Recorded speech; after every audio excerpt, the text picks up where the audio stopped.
Okay. Hello, and welcome to the Road to Prosperity Equity Roundtable. Hello, and welcome to the Road to Prosperity Equity Roundtable discussion. My name is Monica Johnson.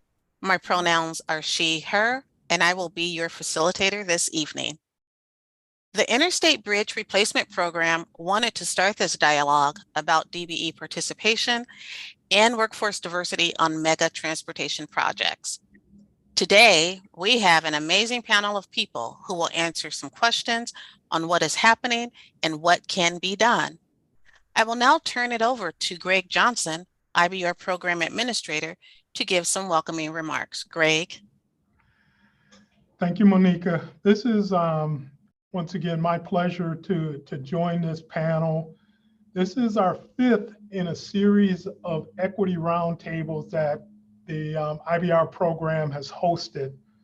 And we do this to make sure that we are living the words that we put on paper about making this the most equitable mega project in the United States. So we provide an opportunity through these roundtables to hold important discussions around various aspects of equity and infrastructure work.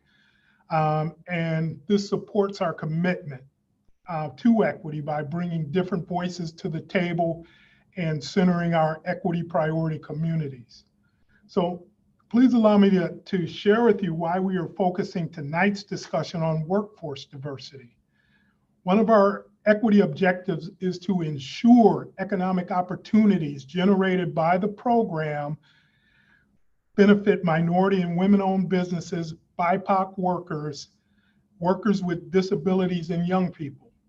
Tonight represents one part of our capacity building strategy for ensuring that disadvantaged business enterprise, also known as DBEs, and their workforces are ready to deliver the program that when we are ready to begin construction. And that beginning of construction is not as far off as you think it's going to be. We are probably 2 years from putting a shovel on the ground on this project. So the infusion of potentially billions of dollars of federal grants distributed through the construction of the IBR program represents a one-in-a-generation economic opportunity. So tens of thousands of jobs will be generated during the construction period, benefiting workers, their families, local business, and the region's economy.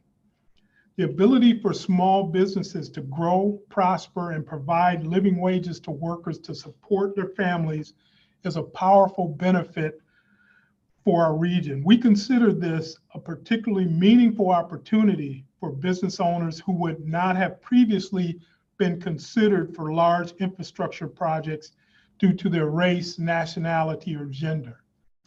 So this, we are optimistic about our region's future and the economic impacts that the IBR program can have on folks who live in this region and want to take advantage of the opportunities provided by this.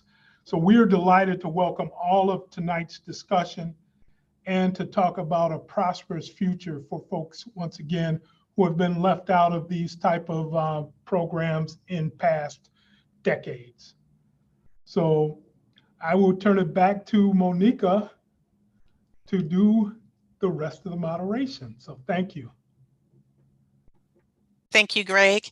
This is an exciting time for the region, and I am excited to introduce our panelists this evening. So we have 3 great panelists today. And first, we have Aiden Gronauer, and I'm sorry, Aiden, if I mispronounced your last name. Aiden serves as the Civil Rights Manager for the Interstate Bridge Replacement Program. They have worked in the public sector, actively advancing equity and civil rights for over a decade. Aiden began their efforts in diversity, equity, and inclusion through sustainability and a deep commitment to social justice. Our next panelist is Yang Sang Song, who is the president of Song Consulting and the vice president of the Washington chapter of the National Association of Minority Contractors. Young is an experienced project manager with a demonstrated history of working in the construction industry. He is skilled in value engineering, highways, earthwork, steel structures, and project control.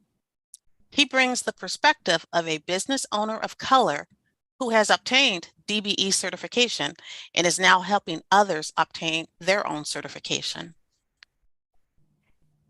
And finally, we have the legendary Pat Daniels, who has 15 years of experience as Constructing Hope's executive director. She has helped the organization grow from a small faith-based group conducting construction training courses for low-income and minority Portland residents into an independent nonprofit group certified by the state of Oregon as a construction pre-apprenticeship program. I want to thank all of you for joining us today to share your knowledge and lived experience with us tonight. As a reminder to participants, we will be centering equity priority communities, particularly Black, Indigenous, and people of color voices today.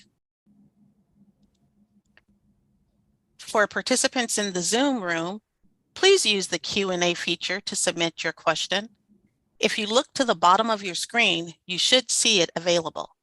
If you joined from your mobile device, you may have to click the More button. And for those watching the live stream, please email your questions to us at info@interstatebridge.org. And I'll repeat that, email your questions to us at info@interstatebridge.org. Now, we will go to our first question of the night, and it is for the entire panel.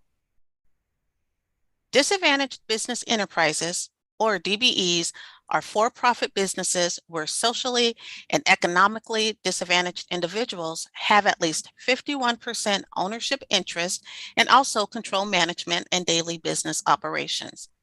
Why do you believe setting DBE goals on mega transportation projects is essential? And I will start this off with Young. I unmuted myself. Thank you. Wow, this is a great question. I want to start by sharing with the group here that I am on a big washout job right now, design build, on a phase 2 SR 169. Front contract is Atkinson. I am the inclusion manager that's required as a key personnel, where we have 21% requirement for design and 50% requirement for construction. It's about 60% in design phase right now. So I'm the required key personnel for that project. And what I could share with you while I was going through that project, the MBEs and DBEs who are quite not there to register, who I call the micro businesses, those are the ones typically that don't get the attention, in my opinion. The ones that get the certification, once they get there, all the programs are set up are once they get there. There's more stuff, in my opinion, where the micro businesses are left behind, the ones that need to get there. So to go back to this question again, why do you believe DBE goals on micro projects is essential? The next DBEs that's going to come about in the program, which Mr. Johnson is going to be leading, we're going to need these DBEs, but they're being taken up by the design build that's going on right now in the state of Washington alone. So it is very, very essential for us to identify and get these, what I call micro businesses, to get them set up on a pedestal. So when these projects come about, they're ready. And we're not saying when we get there that we want them, but they're ready. Thank you, Young. I will now pass it over to Pat Daniels. Hi, everybody. From the workforce side. So Constructing Hope is a pre-apprenticeship training program that started, I want to say, in 2007. At that particular time, when we're looking at this situation, women, people of color are missing from the construction industry. So without hard goals to say that these people are here and ready, they're not going to be hired. So the DBE is absolutely necessary because this is the only way that we're going to get minority participation on these projects. And the other part of this is construction companies need income to grow. And as we look at these kinds of projects, there are services that will help grow these businesses. I want to say when I started back in 2007, we tried to implement goals on projects. And what came back was there's nobody there. until we actually put numbers and created pre-apprenticeship support for these folks to make sure that they can hire qualified women and minorities, we've changed these numbers tremendously. So the programs that can support organizations, DBEs, to grow and build their staff so that they can get to hiring folks that are qualified to meet the diversity numbers. I am one program that targets African American men, Native American men, and Asian men, who are the people who've been missing from the trade. There's also organ tradeswomen. And when you look at certified BOLI pre-apprenticeship training programs, there's also now Leaders to Legend. There's our partners, Portland Youth Builders and PYB, Portland Opportunity Industrial Center, and a few others. But with that, we can provide the workforce, qualified, diverse workforce, that's also going to become your next leaders. Because when you think of why did people get into construction, it's the one way to own your own business built on your own skills. So with that said, I think as we can see in projects that we have right now, that has proven to be true, that we can increase numbers that way. Thank you, Pat. Very powerful. Now I will turn it over to Greg Johnson. So Monica, I'd like to take a little historical perspective on your question of why it's important to have DBE goals. The United States in the mid-50s undertook the construction of the interstate system across the United States. This was the largest public investment ever in this nation's history. And when this was built, when it was planned, it cut through a number of Black or minority neighborhoods. And we were absorbing all of the impacts and not seeing any of the benefits. We could not have a company that could work on these projects. We could not be a part of the workforce that helped build these projects. So you see second, third, and fourth generation companies that got their start at the beginning of the interstate era that brought wealth to their families and to their communities. And we were left out of that. So it is tremendously important that as we are undertaking the reconstruction of the interstate system across the United States, that we are included in whether it's the workforce or in the business opportunities related to constructing, designing, overseeing construction on these type of projects. So it is key critical that these goals for minorities, women are followed through and provide those opportunities that weren't provided historically. Thank you, Greg. The historical context is very important as we look at the past and build for the present and move towards the future, and having people of color and women at the table. And now, Aiden, you're going to answer this question, and the next question is all yours as well. So. Thank you so much, Monica. First off, I appreciate being here today and with my wonderful colleagues and partners in this work. So to answer your first question, Monica, I think that, well, more than being a federal requirement, when there's federal funds involved, I think it's just the right thing to do to set DBE goals. I think it's essential to have DBE goals on the design and the construction, so that we make sure opportunities across the board are promoted. I think that it's essential, especially on mega projects, because it truly promotes economic equity, ensuring that the economic opportunities generated by mega projects benefit small businesses owned by minorities and women. And I think also it by requiring the use of DBEs, that in turn creates diversity on the project, helps our small businesses thrive, which I believe small businesses are the backbone of our economy. And then it can also, to Greg's point, lead to generational wealth creation for our historically underserved communities. So I think it's not only a requirement, but absolutely essential to have goals, DBE goals on projects like this. And I agree, Aiden, and thank you. Thank you to the entire panel for answering our first question. And like I said, the second question is just for Aiden, and it is a two-part question. So part A, what are some of the positive steps you believe the IBR program has taken to ensure equity in DBE participation? And part B, what actions are being taken by the IBR program to try to meet its DBE participation goal? And I can repeat that as needed. Thank you, Monica.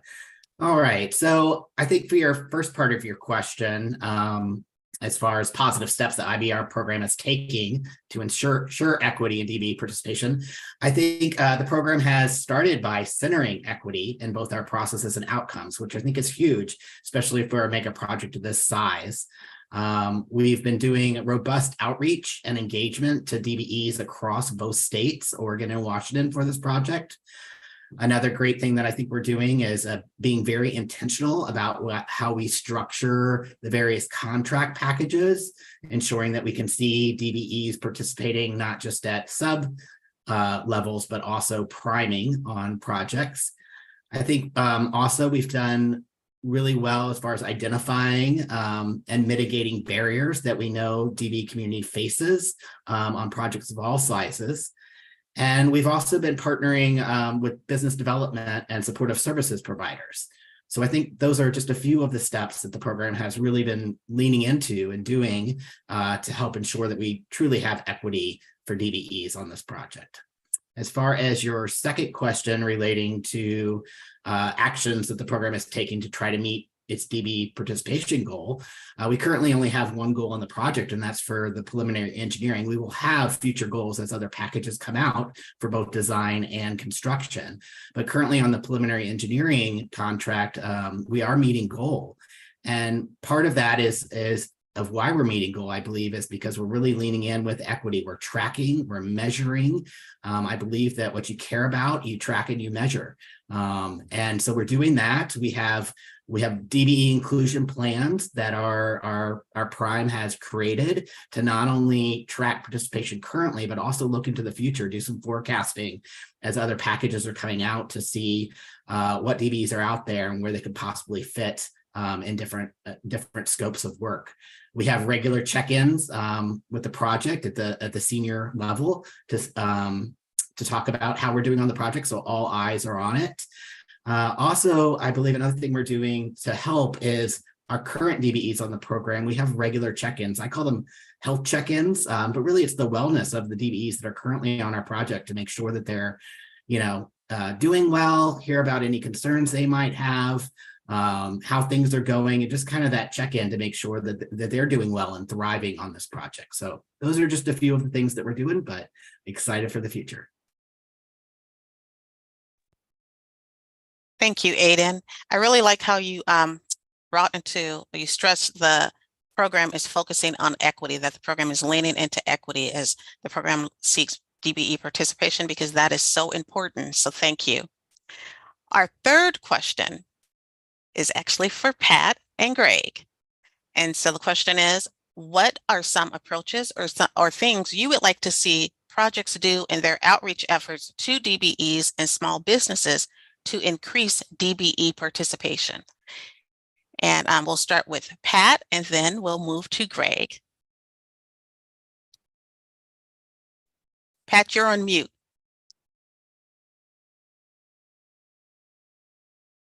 Okay. I'm going to touch on almost everything that Aiden said. Coming from the nonprofit from pre-apprenticeship training program, when we started this, it was important that we had goals and that we help people reach those goals. I talked about early on, when we had goals for women, we were less than 3%. And today we're in double digits. So it's going to be important that DBEs know that pre-apprenticeship training programs are there to support them and how to contact us, how to work with unions, how to work with non-unions, how to get employees who are qualified and ready to come to work. Also, just having the clear contractual language to support the DBEs, so that one of the things that we talked about was contractor support. It costs money to build capacity within your organization, whether you're nonprofit or for-profit. So having a pathway within the contract so that those contractors can grow and build their staff. Yes, and making sure that there's oversight. So making sure that including pre-apprenticeships with oversight is where you're going to get your employees for them to meet the demand of the workplace. That would also include support for them to grow their organizations, financial support for them to grow.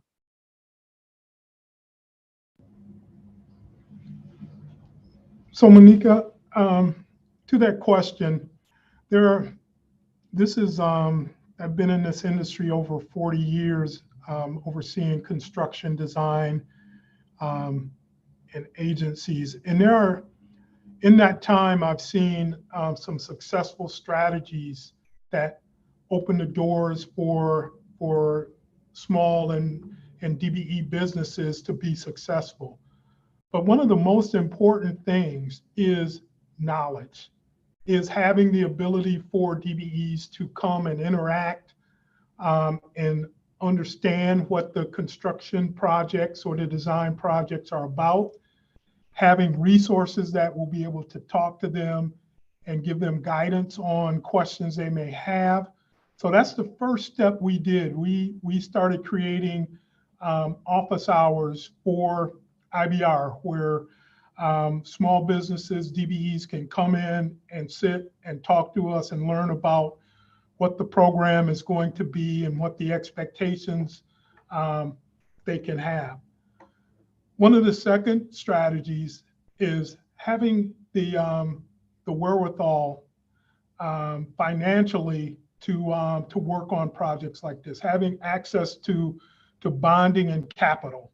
This is a key strategy that was recognized by the federal government a number of years ago to make sure that small businesses could get lines of credit to make payroll, to buy or lease pieces of equipment. So that's another important strategy.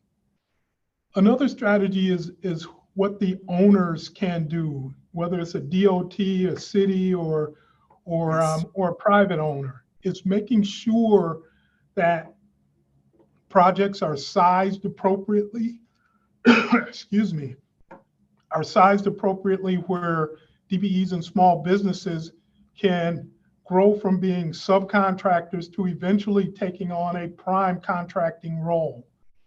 So those are just a few of the strategies that we're trying to employ on IBR to make sure that we are providing the resources necessary for DBEs and small businesses to, number one, feel welcome on the program, to be able to talk to us, and to have resources, whether it's that bonding and access to capital, whether it's back office issues such as plan reading, such as putting together a bid, whether it's making payroll. Those are important skill sets that sometimes small businesses and DBEs may not have in abundance. So we are trying to provide that set of skill sets to the DBE community so they can be prepared to work on a project like this.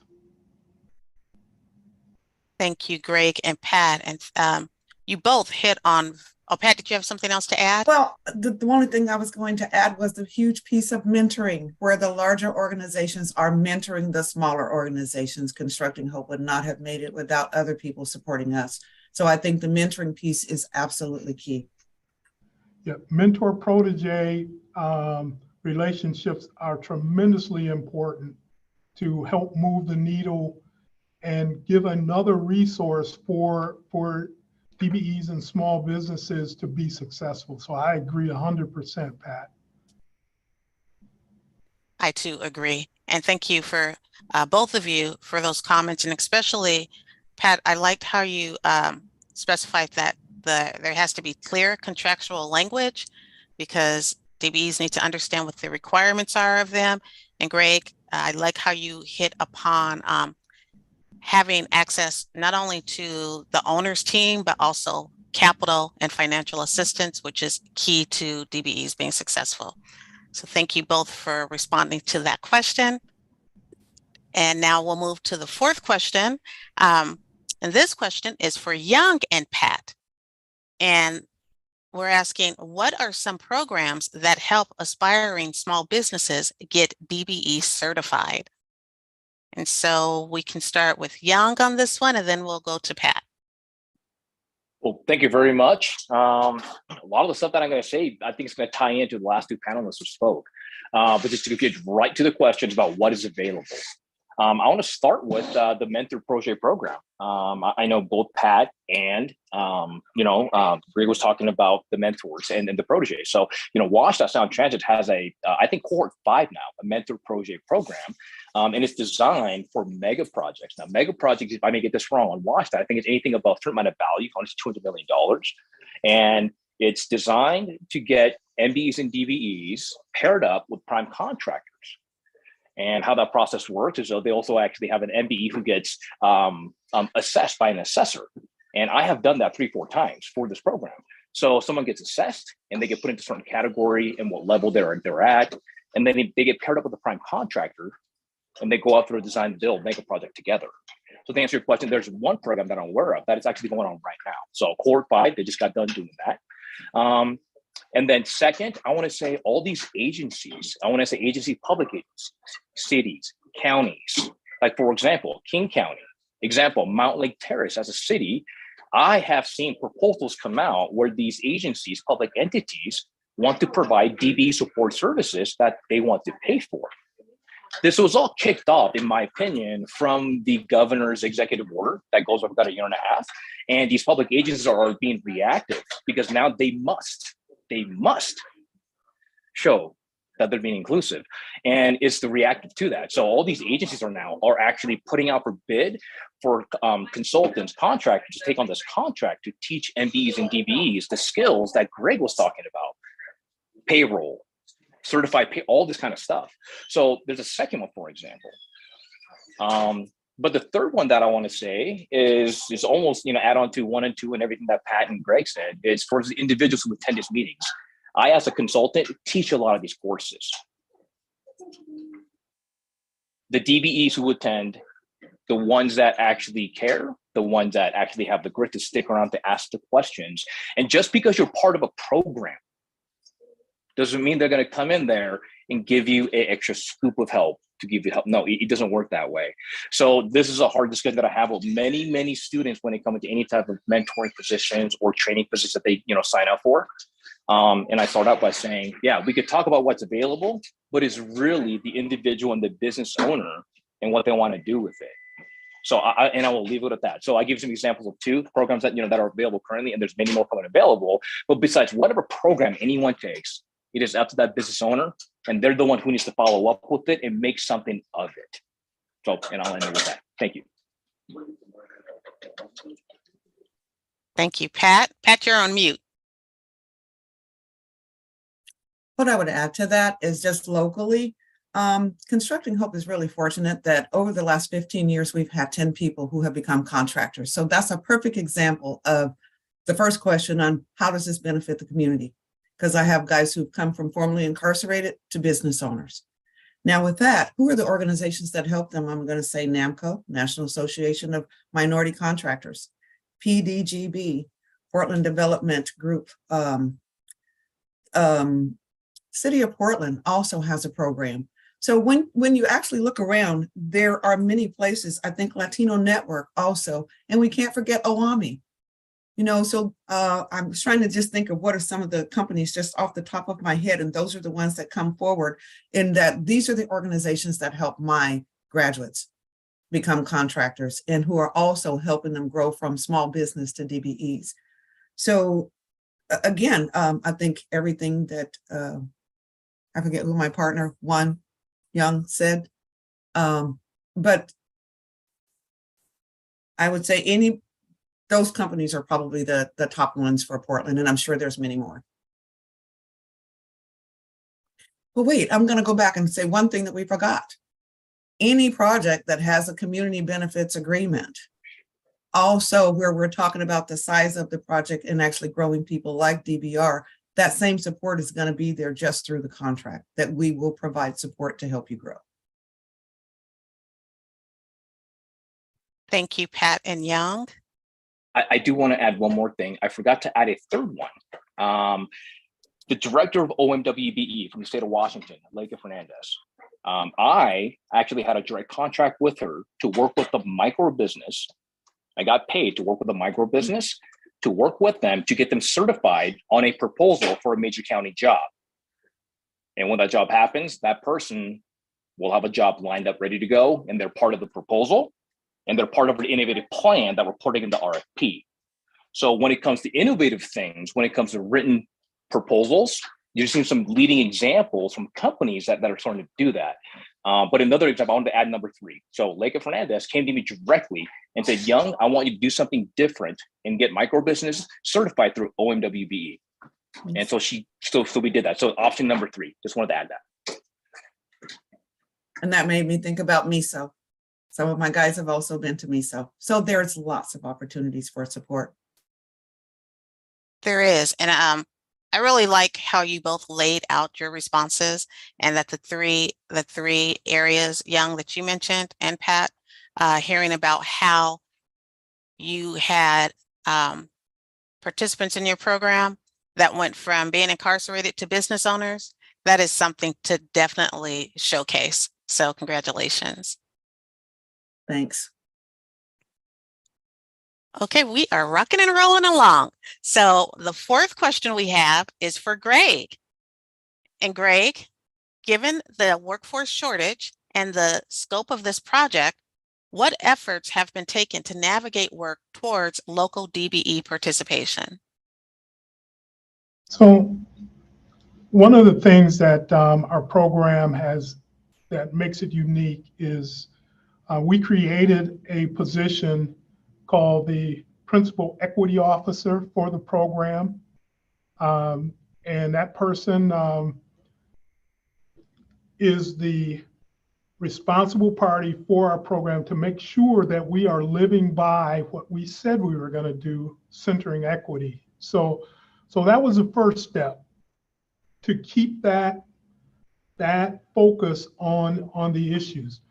Some of the other things that we have done, we have engaged with 2 workforce agencies, one in Southwest Washington, one in Portland, to reach out and do a study to find what is going to be the need for workforce going into the future, whether it's individuals or we also are flying under the banner of a ODOT study looking at the availability of minority contractors to work on contracts. So we are doing the work to understand the landscape that it currently exists and what we need to do to grow both workforce and small businesses to be able to participate. But once again, making sure that they have access.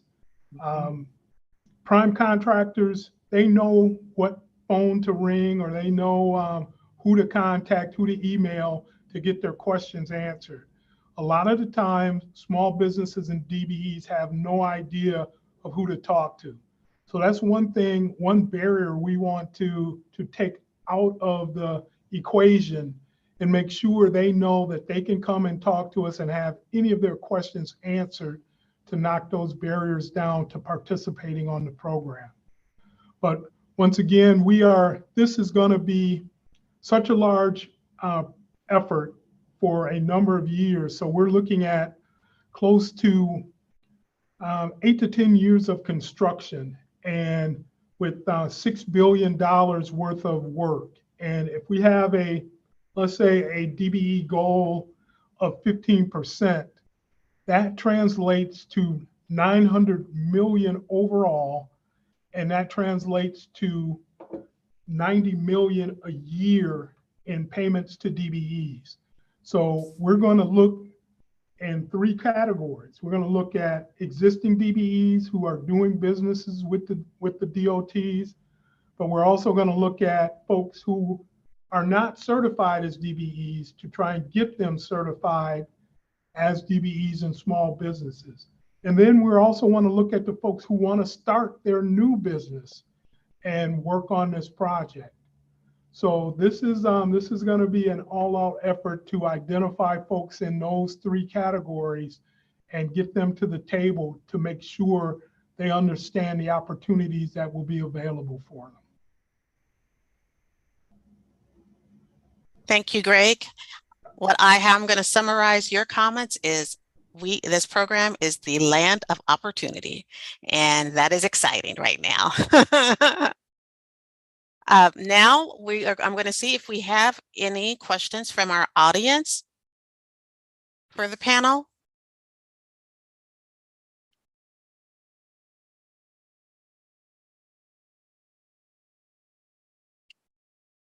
Okay, I think I will check the chat as well. We do not have any questions at this time. I'm sure our awesome team will let us know if we get any questions from the audience. So we will keep moving forward to the final question for the entire panel.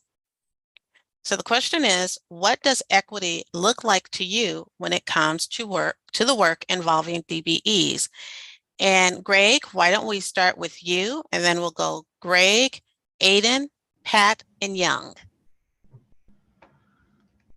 I think equity will take on a number of different appearances, and it's not just a snapshot in time. It is a continuum of what did we do to lay the groundwork to get communities of concern, people of color, Black and Indigenous populations involved in this project. And I think the first thing we did was have a very robust community engagement program. We also, another basic element we did was to create an equity advisory group that consists of folks who are practicing diversity, equity, and inclusion in organizations. There are some community-based organizations that belong to that equity advisory group, as well as some of our team members from IBR. So once again, having that outreach to the community, making sure that we are talking to folks like OWAMI, PDBG, NAMAC, all of those folks can help make us aware of the barriers that exist and help us knock those barriers down. So what it will look like is, number one, the upfront effort that's put in. And number two, we can talk about it all day long. If we don't have results, if we don't have folks who are diverse working on this project, we will have failed. So the second thing is, are we creating the pathways for folks to work on these jobs, getting them the opportunities, and having them show up and be businesses that will support the work done on this project and be part of the workforce on this project. And thirdly is the sustainability of it. If you come on this project and work, and then after the project is done, you go out of business, is that a success? I don't think so. What we want to see is generational wealth being created by folks who are in this for the long haul. So that third category of, are you sustainable? Have you built a business that can go from this project to other projects, whether it's other DOT projects, county, city, private sector projects, and be sustainable going out into the future, is an important aspect of what equity and success will look like from this project. Thank you, Greg. That is definitely important, making sure that businesses can last beyond a project. We just received a question from the audience, so I'm going to interject that now, and then we'll go back to the final question. This question is, and I think all of you can speak to this question. What are some key ways for DBEs to promote themselves to large public agencies? Why don't I have Aiden start off, and then we'll go around this virtual room. Sure. So I think one way that DBEs can promote themselves to public agencies is attending networking events. Pat Daniels had mentioned a few, OWAMIs, PBDGs, the NAMAC, the Tabor 100s up in Washington, because as public agencies are at those meetings, and that's a great opportunity to, come up, meet somebody in person, shake hands, learn about your business. I would also say, for the IBR program, we have a website, as Greg mentioned, where DBEs and other small businesses can reach out to us and set up a one-on-one meeting. That's another way that you can promote your business. Those are just two examples. Would any of the other panelists like to respond to that question? I would. I am a DBE. And I target agencies as clients. So I'll just share what I do. I join organizations to show that I care. I am the vice president of NAMAC. I am a founding executive member of OMBI. I represent disadvantaged businesses for the state of Washington on PRC, Project Review Committee. And I just, so just getting involved in public settings where you're forced to learn about what the agencies are supposed to do. So that's what you do for me. That's what I do. I go and put myself more visible in areas to show that I care. And then because I'm in that area, I have clients who come to me and go, hey, you're here. The conversation sparks. So to answer that question directly, how do you market yourself as a DBE to agencies? Like Adrian said, go to their outreaches, go to the outreach, right? When they have one, show up. But two, you need to also show initiative that you care. And how do you do that? By attending, joining some of these committees. So that's what I need. That's what I wanted to share, because that's what I do. And all I have is ditto on what those guys said, because the number one thing is about building relationships. Don't be afraid to introduce yourself and say, this is what I'm doing, and can you tell me more about it? And the next thing you know, the person is helping you. Most people in this industry, it's amazing that they want to help you grow. We're not in competition. And so maybe a lot of times we're just afraid to walk through the door. And I'm going to say, walk through the door. You're going to be surprised who you're going to meet. That's how Constructing Hope came about. And that is how I met everyone on this panel, walking through a door. And my comments echo what the other panelists have said. The first thing is you got to show up, and you got to keep showing up. Mm-hmm. And as Young said, be a part of organizations, and not just minority organizations. Join AGC, join ACEC, yes. Join all of those entities to where you can partner with folks who may put you on their team because they met you at an event. So those are important ways to market your firm and make sure that you are being seen, and that the first time they're not running into you is when you're submitting a bid or a quote on a project. So relationship building is tremendously important in this business. 100% facts right there. And we have another question from our audience. And this question is for Greg, Pat, and Young, and it's related to workforce diversity. And it says, what is something that programs and projects often forget or overlook when trying to address the workforce diversity issues? Respectful workplace. One of the things that I want to talk to everybody about, and I'm not saying like that, but I think one of the issues that we do forget is, what is the main barrier to people moving forward in the trade? And it's usually the workplace itself. If you do not have a workplace that is comfortable, you're not going to keep your people.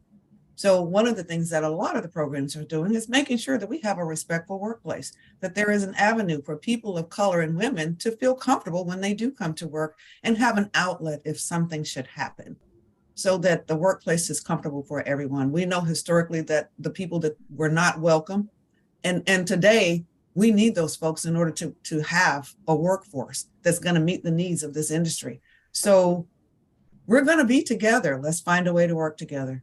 And I would say that's probably my number one issue with why my people leave the trades. But I can say less and less are leaving now that we're doing more about creating a safe space for everyone to come to work.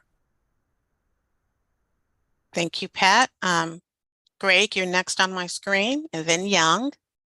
So one of the things that we forget is that this is not the 50s where there was one working person in a household, and households today look tremendously different than they did back then.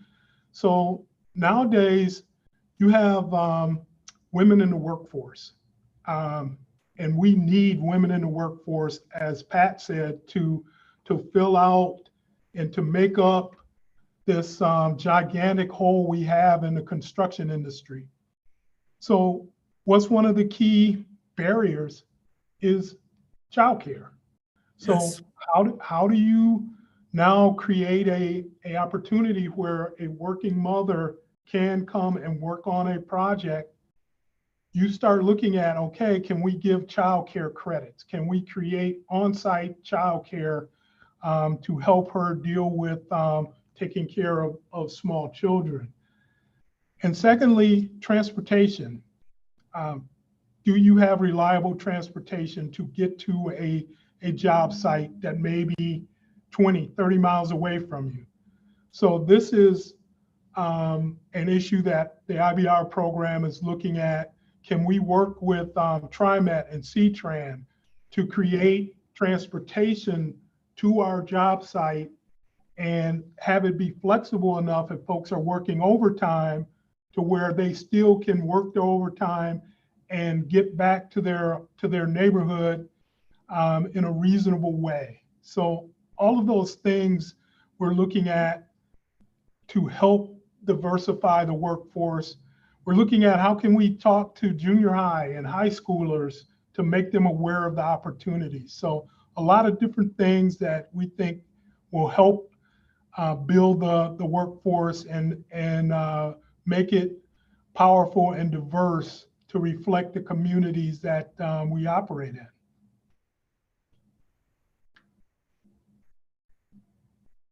Ms. Monica, can I get the question one more time, please? Yes.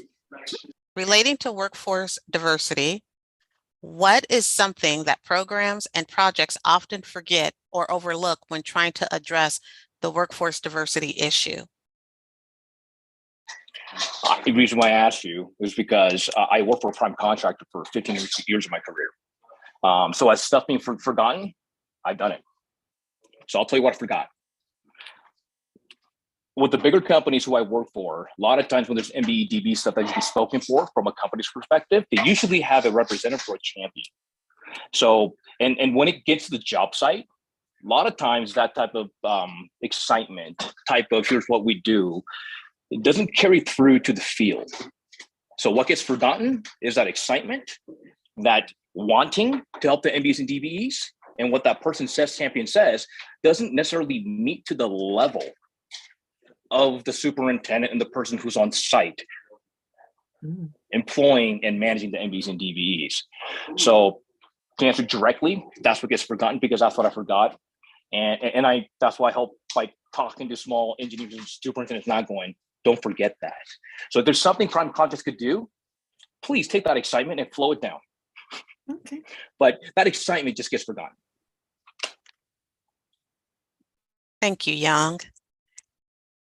We have one more question. Our audience is alive tonight. So Aiden, this one is for you. As a DBE, I sometimes find myself overwhelmed by agency requirements, audits, and paperwork. What are some of your top suggestions for keeping up with the requirements? What are some pitfalls to avoid? That's a great question. And yes, there's a lot of paperwork sometimes for compliance reasons. I would say, something that DBEs and small businesses can do is just, ask for help and support when they need it. I think that's the key thing that I've noticed over my career is that sometimes once DBs get on a project, if they're struggling, they don't ask for help. And we have a lot of different supportive services programs that we offer that could help with that. Getting somebody back on track with compliance or paperwork or setting them up with systems that will make stuff more efficient. So I think it's really that key of asking for help. So whether you get supportive services or whether we connect you with a mentor that can help provide strategies of how they do it, or offer you to use their tools until you get your own. I mean, there's all types of things, but yes, there's some paperwork, and I think the owners have a piece in this as well to try to minimize as much of the paperwork and stuff like that that's maybe not as necessary. Just don't stack it on. I think we have a responsibility as owners as well. So I hope that answers your question. And Monique, if I can add to that. Of course, Greg. I've been a part of several projects that used a ombudsman for DBEs, where they were not an employee of the contractor, not an employee of the DOT. They were a neutral party that could help resolve issues that could go, and if payment was being slow. And DBEs know that, boy, if you raise a fuss about something, maybe that contractor won't want to hire you the next go round. So having that third party go in and advocate for you, I think is an important effort. And having that third party, as Aiden said, help you cut through the paperwork. And in federal projects, the paperwork is mountainous. So making sure that you are not falling behind and that you are correctly submitting your certified payrolls and things of that nature is key. But having that resource on programs can be an absolute lifesaver.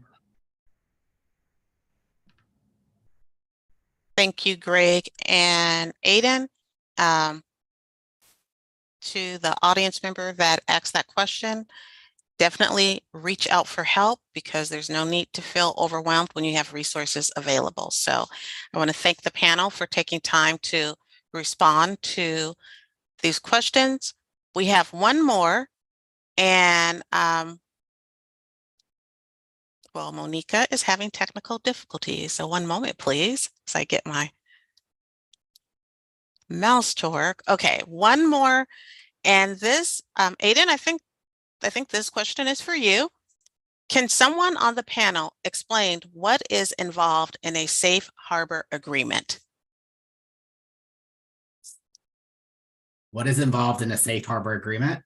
So WashDOT has a safe harbor program, and it basically is set up to help support small businesses that do not have federally auditable rates, that haven't worked on enough federal projects to be able to stand up to the federal regulations for auditable rates. So it's a bit of a safeguard protection program to make sure that they have some leeway as they get on their feet on the project, start working, and then get their books in order. So the agreement, there's a couple different levels. I won't get into all the details on here, but feel free to reach out to me, whoever asked that question, and I'd be happy to meet with you and talk you through it.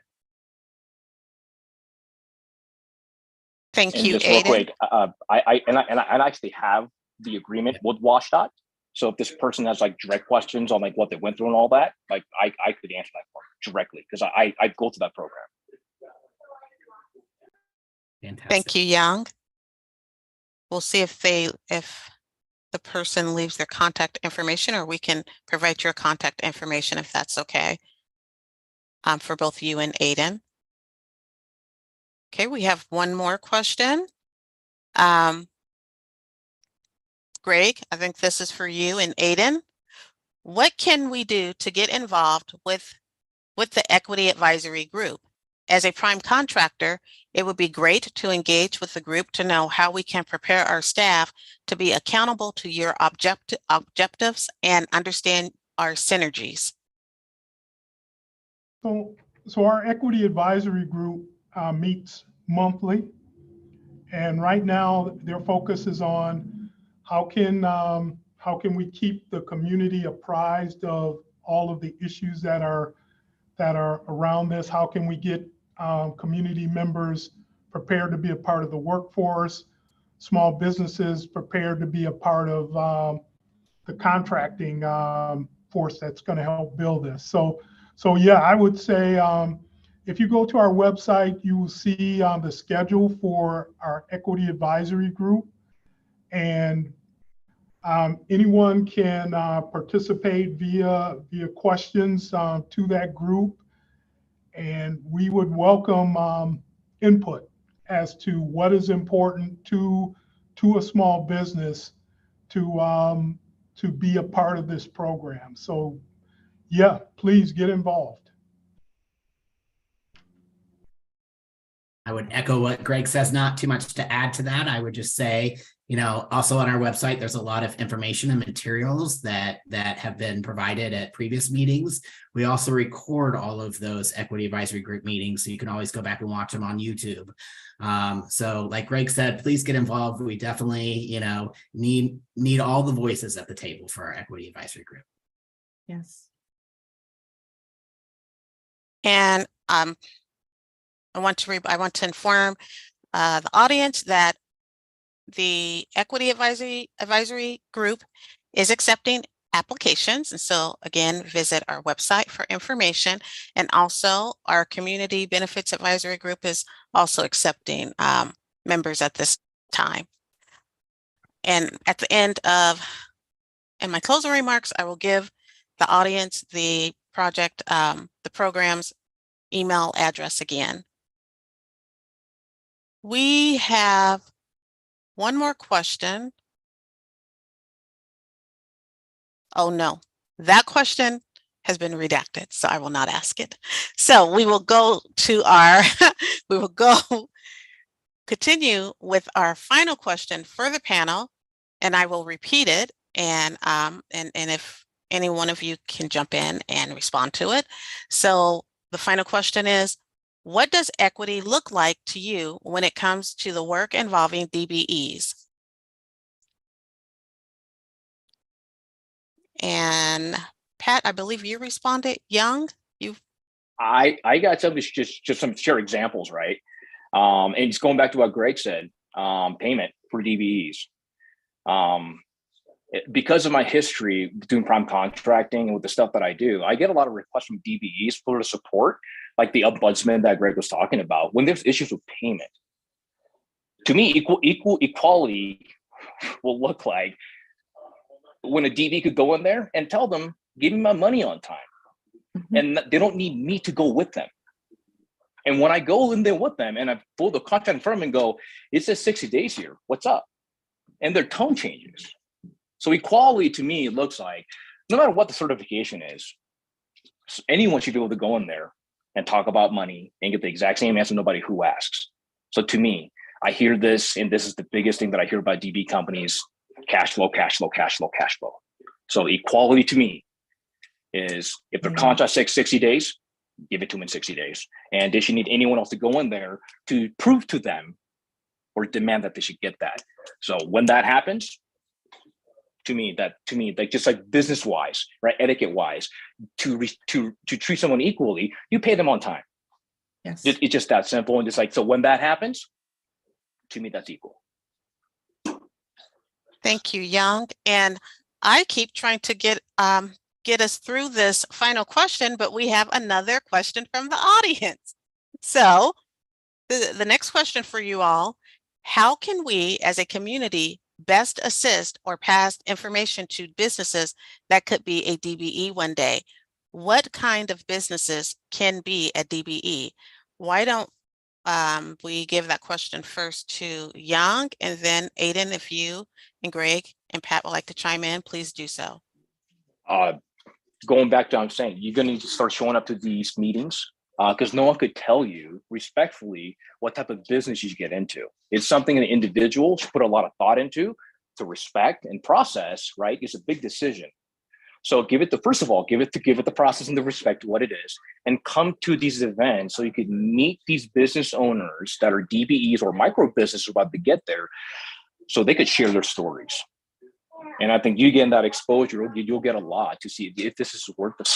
So how does one become one? To answer your question, you can go online and you can register, get a business license, go through it that way.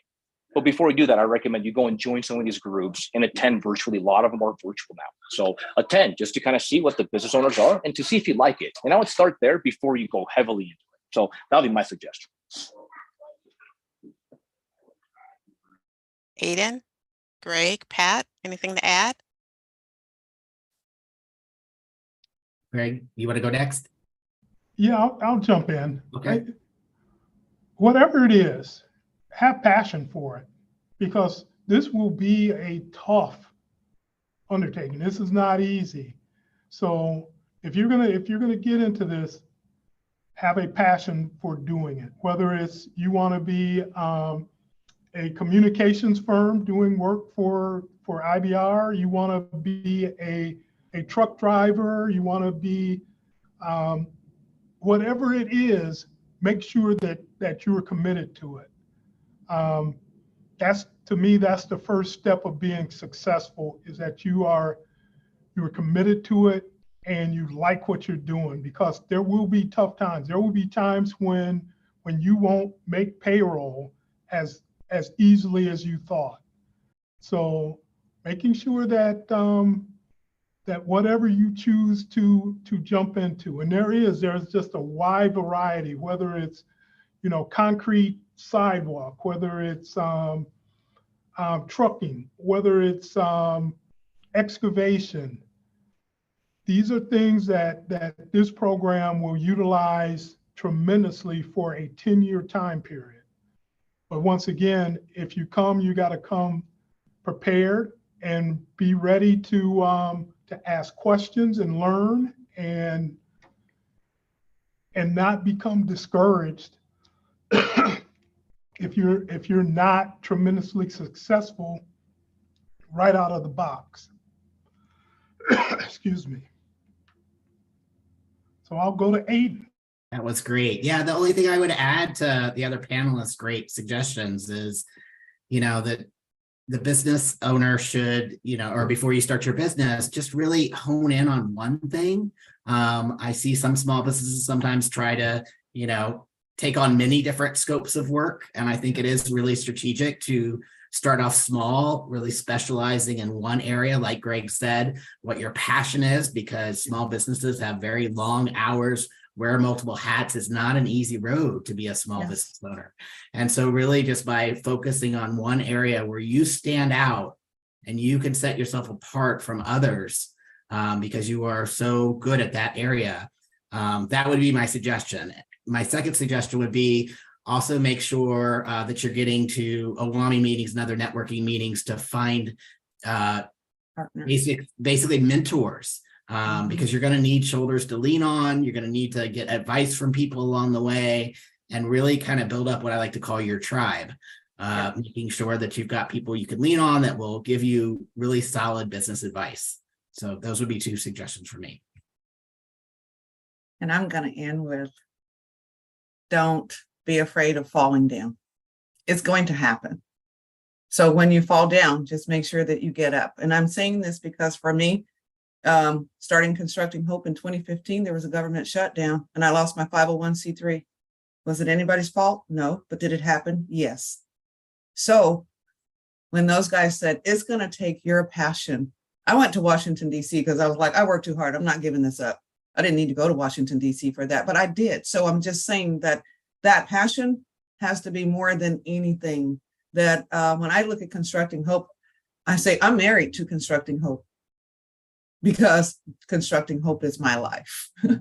So if you are passionate about it, it will work. And you're the one that's going to have to just take the bumps and learn along the way, but make sure that these relationships is what got me here.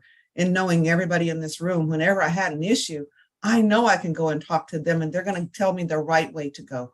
They're going to lift me up and they're going to advise me in ways that I didn't know. So those relationships are really going to be key. And following your own passion, not following chasing money.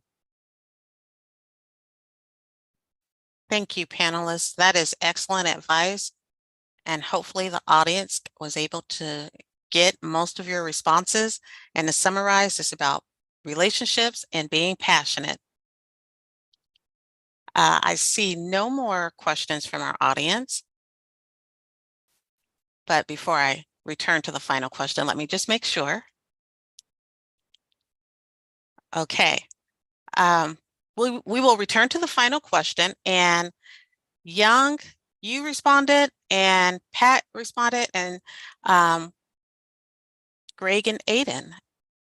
I don't think I've responded to it yet, but do you mind repeating the question? Not at all. Thank you. What does equity look like to you when it comes to the work involving DBEs? Oh, that's such a great question.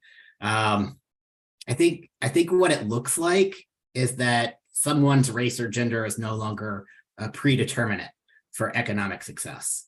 I think that's the true definition. I think that what it looks like as well for this project is wealth creation, like we talked about, for small businesses that have been historically underserved, that are owned by minorities and women.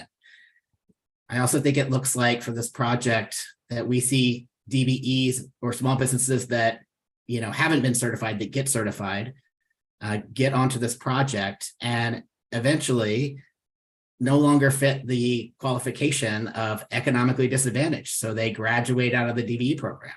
I think that's what equity looks like. I think that equity also looks like having DBEs in every discipline of the project, not just in the ones where we expect to see DBEs, that we see them in all areas and all disciplines throughout the project. I think that that's a good way that we know that we've met that equity.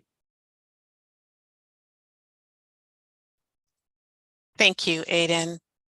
Well said. Before we close, are there any final comments from any of our panelists right now?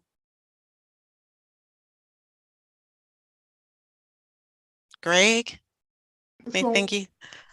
So Monica, I'd like to take that question on, and why the current system isn't equitable. Why do we need DBE programs and workforce programs?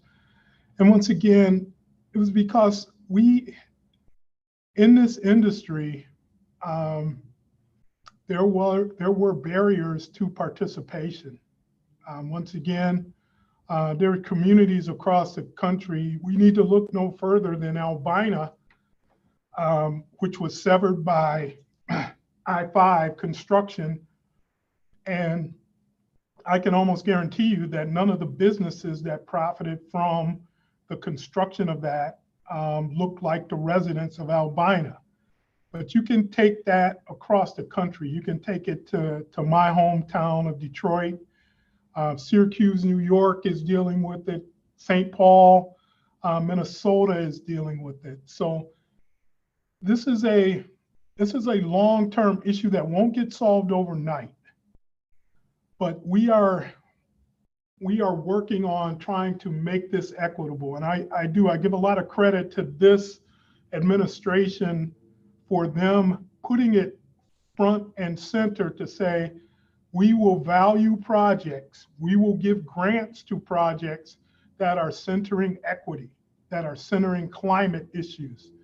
So once again, we're looking for a transportation system that during the construction is equitable, but also is equitable in the long run, and how it fits into communities. Earlier, Pat mentioned community benefits agreements. IBR is looking at a community benefits agreement that will help this project not only build this infrastructure, but help it fit into the context of these communities. So I think that is tremendously important, and that's what equity will look like on a mega project. Thank you, Greg. What a great way to end this panel. So thank you for that. Are there any further comments?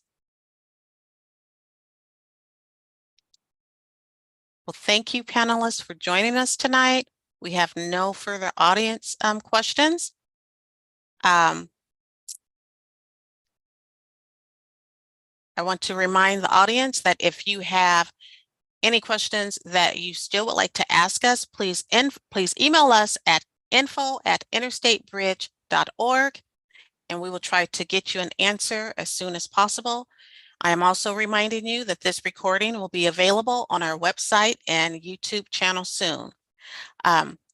Please visit our website, interstatebridge.org, for more information on future events, or to schedule a briefing for your group, or to speak with staff during office hours. You can also stay in touch with the program through our newsletter and social media. We at the Interstate Bridge Replacement Program thank you for your time, panelists. Thank you for joining us, audience, and everyone have a wonderful evening. Thank you.